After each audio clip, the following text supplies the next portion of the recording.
starting. So Scott, thanks so much today for agreeing to join today and jam with me. It's really lovely having you. And I have to say, I've been listening in to your conversations, your live conversations for a little while. So I don't know probably more about you than you realize. I know you're a musician by training, professional musician by training, and you roll into the coaching business. So when you offered to jam, I thought about sort of things that we might have in common or things that we sort of can explore. And for me, the thing that stood out was identity. And the reason identity came into my mind is because my training is as a scientist. I'm a scientist by training. So I've done research for quite a long time, but found myself in a situation where I had to transition from doing science, doing research, into more of a management role, managing programs, training people.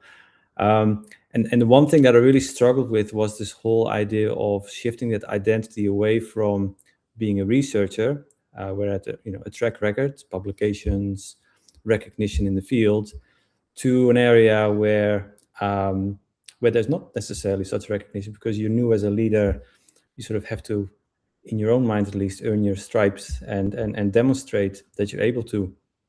And I found it difficult from that perspective to provide the evidence. So what's the evidence base of being an effective leader or an effective manager or program lead and so on? So I just wondered how that was for you. For you. And the dog is also quite interested in hearing about your story. Yes, well, I have that impact on small children and animals. They get very excited when I'm around.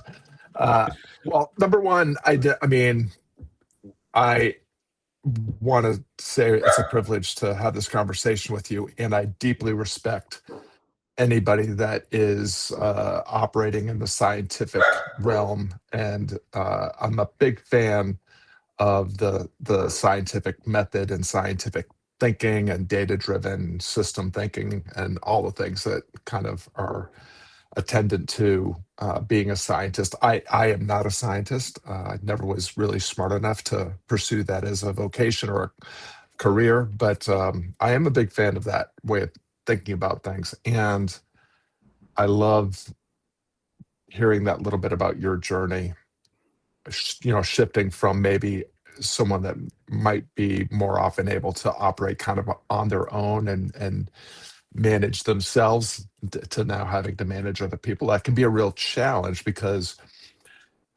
what we are talking about is shifting identities, and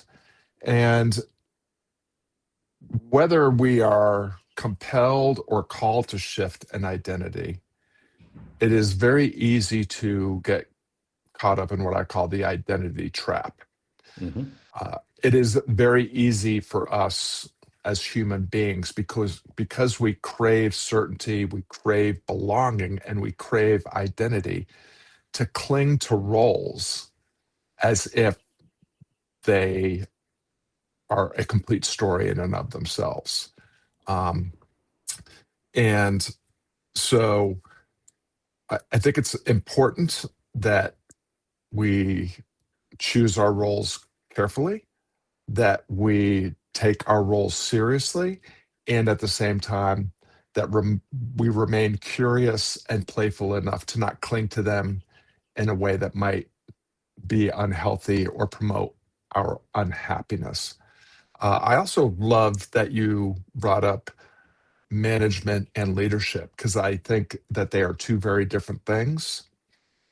Management is often similar to what we might have experienced in school. Like, there are roles to play, there are expectations around behavior and ways of being and doing, and managers are often maintainers of the status quo, and that's not a bad thing.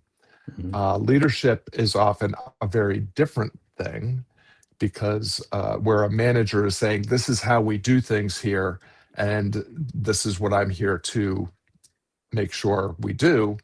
A leader is often saying, I think there's something better over here, and I'm heading in that direction. And if you want to go with me, I would love to have you come along. And if you don't want to come along, that's fine too. And I just want to weave in that it's not an either or proposition. The best managers that I've ever worked for or had or worked with possessed a lot of leadership skills and maybe identified more as leaders than managers. And a lot of the leaders that I have been invited to follow turned out to be not so great managers. And so, I just think it's important to distinguish what we mean when we're talking about those terms. And my definition may be different from yours or for anybody that's jumping on. But that's part of the identity trap is we can't get trapped in our own definitions, and we certainly don't want to get trapped in other people's definitions, especially if we're interpreting those roles differently. Yeah, no, I fully agree. I mean, for me, the shift was a bit unexpected, because I never really saw myself as a leader or directing people. But when it happened, something really interesting happened for me, and that was, sometimes you have different roles, but you discover what you like about these particular roles, and that sort of allows you to almost redefine or sort of have another look, another perspective on your own being and what it means to be you. So for me, for example, I'm a plant scientist by training. I always thought doing fundamental plant science is what made me tick. I studied biology and was interested in biology for the longest period of as long as I can remember. But when I was asked to manage or to lead on other programs, and I got to talk to other people, scientists working in other disciplines, completely different disciplines such as humanities and all that, I actually realized it wasn't necessarily the biology that was really interesting me. It was the learning in itself that really, really stimulated me. So I found myself really enjoying getting to know people, their backgrounds, their expertise, their ways of working, but also then the topics that they were studying. So I've sort of shifted away in my thinking about myself as being a leader or a manager to being an explorer and learner. And I think that for me, that's a key shift because that changes my approach in how I work with people as well. So I always hated working for people. I also always disliked the idea of people working for me. I always felt I was working with people. And I think that's the thing I don't like about the management. I don't manage people in the sense of I'm not directing them to feel or act in a certain way. I naturally try to interact with them and try to work out outcomes we can all agree with. And that for me is a very important distinction to make when it comes to management. So when it comes to you coaching, you might not like the word that much yourself, the coaching bit, and then the music, professional music. What elements do you think you find in both that you find are common and sort of define your identity on a more deeper level? Yeah, it's a great question. I don't mind the term coaching as a descriptor for what I do. I see myself more as a corner man or a corner person. If you need help getting clear about what you're actually trying to accomplish, where you're starting from and what you're starting with, and how to close that gap with greater ease and velocity, I am you can invite me to be in your corner to help you reveal your blind spots, to reveal your untapped potential, to provide some empathetic antagonism to help by holding up a mirror so that you can see the things you don't see that maybe you need to see, and see the options for what you can decide and do next that maybe you're not considering. But that idea of a corner man is not popular. It's not widespread. So I often am accused of being a coach. Sometimes I'm accused of being a business coach. Sometimes I'm accused of being a life coach. Sometimes I'm accused of being a mindset coach. And I certainly am not a big fan of or believer in mindset coaching. I think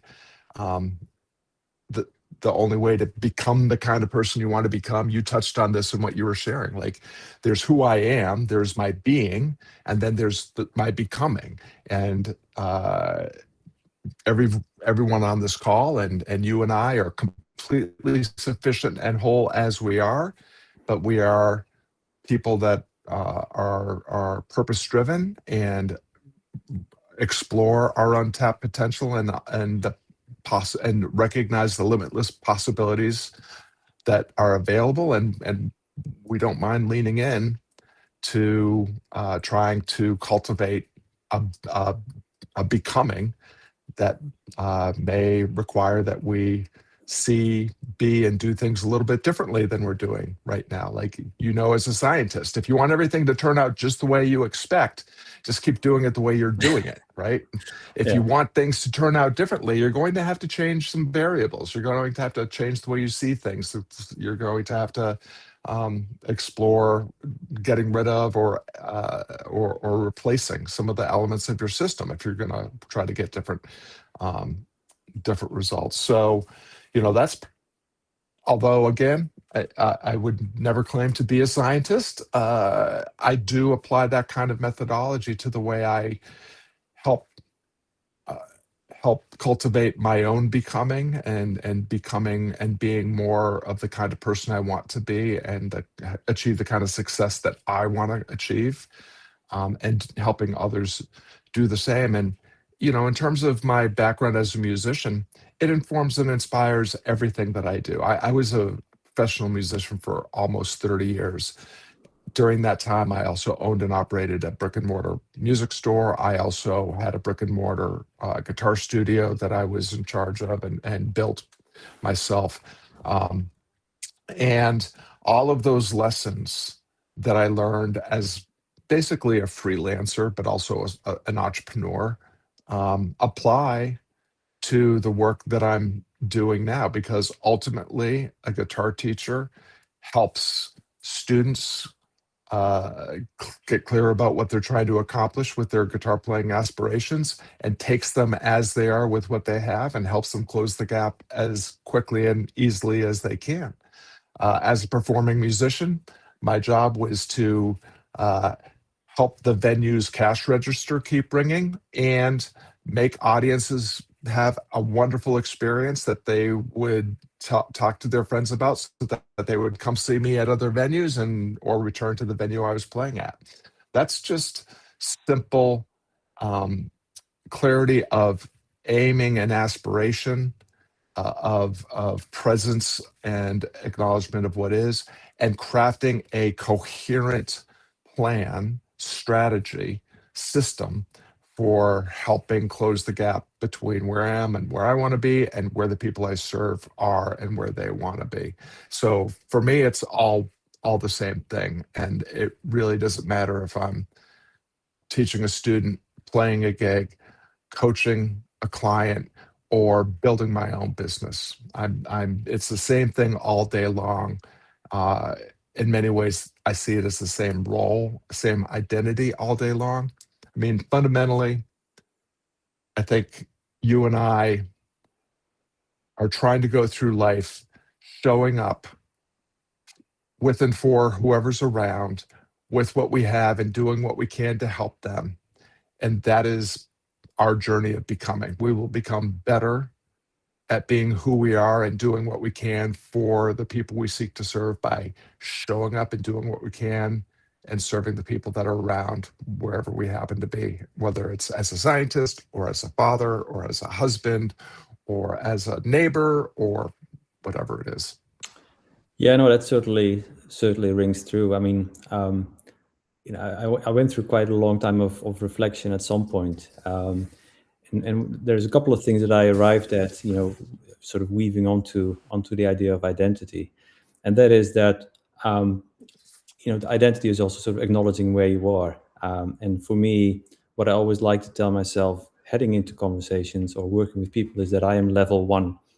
So I'm at level 1, essentially, which could mean different things to different people. But for me, it means basically I'm always starting again. So when I meet you for the first time, I'm starting again and I'm learning, right? I will mess up, I will make mistakes, but that's part of being level 1. I aspire to go to level 2, but I prefer to be in level 1 and invite others over to my space and create a space of learning. And where I think it rings through as well is that there's this sense of openness and humility about this process. So I don't, you don't step in, as you don't, by the sounds of it, you don't step in with particular expectations or demands, which I think is really important in this process of being a corner man, if you will. And then I realized I explore and learn through playing. So I find I have a playful mind. I like to try things, mess up things, and learn in that process, which I think might be might be analogous to what you're describing as well. Yeah, absolutely. I love that. I think, I have long said that it's called the game of life. I think it's supposed to be fun. And games are meant to be played. You can't win a game you don't want to play. So if you're playing someone else's game of life by their rules and trying to accomplish the things that they want to accomplish, you're probably not going to end up living a very happy, fulfilled, meaningful life. Part of the freedom that we all have, if you have the means and the privilege of owning the technology and having the time to watch us alive like this, is you have plenty of opportunity to make and act on decisions of your own choosing. And if you can choose between playing your game on your terms without compromising, or try to play someone else's game on their terms of their choosing, then that's a decision you have to make. You also get to decide like what success means to you. You don't have to take society's definition or your parents' decision or your neighbor's decision about what that means. Yeah. And I also love what you said. You said two more things I just want to highlight because they're really profound, and these are points that you made that are worth other people being aware of and contemplating. One of them, and this is a natural function of your profession, being curious and being willing to fail. Like a scientist wants to be proven wrong. They put forth assertions and hypotheses in the world and test them and have them reviewed by peers because they want better assertions. They want better hypotheses. They are in pursuit of something that is more absolute than what they currently are, putting forth. And we could all benefit, I think, from being a little bit more playful, to your point, and understanding that it's a game, and the whole point of the game is to stay in the game and enjoy playing it for as long as you can. And that means that you're not going to win all the time, that there is no ultimate, like it's not a game of winners and losers. It's a game of everybody plays. The more inclusive we are, the more opportunity we provide for others to join in, the more we are all able to win and find our own way to win on our game on our terms. But the other thing that you shared is, my phrasing for it is a little bit different, but I call it begin and begin again. Like you said, I show up, on level 1, and am present and with the people that I'm with. Well, that's true of every moment. Like the only time, like I know we love to think about time flies like an arrow. We have to remember that fruit flies like a banana. And time is a human construct. It helps us make sense of things. It helps us plan for the future and make sense of the past. But the only time is right now. And so every moment that you're in, every conversation that you are in the midst of, every project that you are working on, in every moment of every single day with that person in that project, you have the chance to begin and begin again, to have that childlike openness, curiosity, playfulness, and take a miraculous, wonderful moment, the moment that you're in, and turn it into something even more fascinating. No, absolutely, and I think it's sort of that mindset also that helps people open their minds, because for me, conversations can go either two ways. One is in a very constrained formal way, where you basically stay in your lane and talk about the niceties, and then the open, explorative types of conversation that can go in any direction, really, depending on the moment in the day, the mood, or whatever happens around you. And yeah, I think that's where that mindset is really helpful, and for me, most stimulating. I find my most effective thinking and the best clarity is after or during conversations that I have with other people, the open conversations that I have with other people. So yeah, it's the interaction for me that counts, and falls back to that whole idea of learning, exploring by learning from others. Well, a lot of times, like, we act like the intelligent adults that we have become, and we want to show up and be interesting to other people. Turns out that people prefer that you be interested in them. So, like, if you can show up as interested in that open conversation and what you might learn, you'll actually do better. You'll be happier, you'll do better, you'll learn more, and you'll have more data to execute on by showing up without that posture of being interesting and being more interested. I only have a few more minutes to spend with you, but I just want to really quickly shout out, we've got Jeff and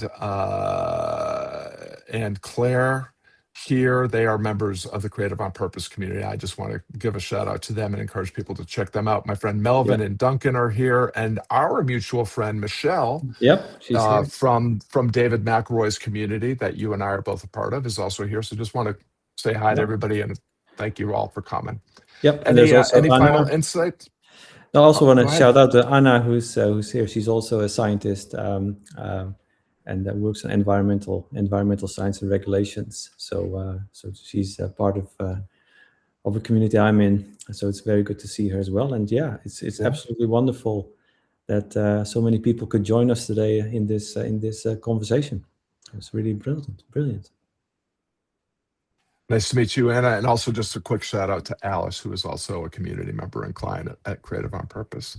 Any final questions or insights before we wrap up, Edgar? Not really, not in particular. No, I think we covered quite a bit of ground. So how about yourself? No, I mean, I think this conversation could not have gone better, even with all the technical difficulties that we had just trying to get on live here on Substack. But I do want to just say it. When I say it's a real pleasure and privilege to meet you and have this conversation, and to meet each other through this conversation for the first time, is a real pleasure and privilege. I love what I'm able to see of what you're doing on Substack, and I deeply and profoundly appreciate the opportunity to have this chat with you, and I hope that we can do it again. Yeah, no, absolutely. And thanks so much to you as well. It was really, really good talking to you. And again, it's a great privilege to talk to you as well. Thanks so much for your time today. All right. Thanks so much, Edgar. Everyone, thank you for the gift of your time and attention. See you where we see you next. Yep, will do. Take care, everyone. Bye-bye.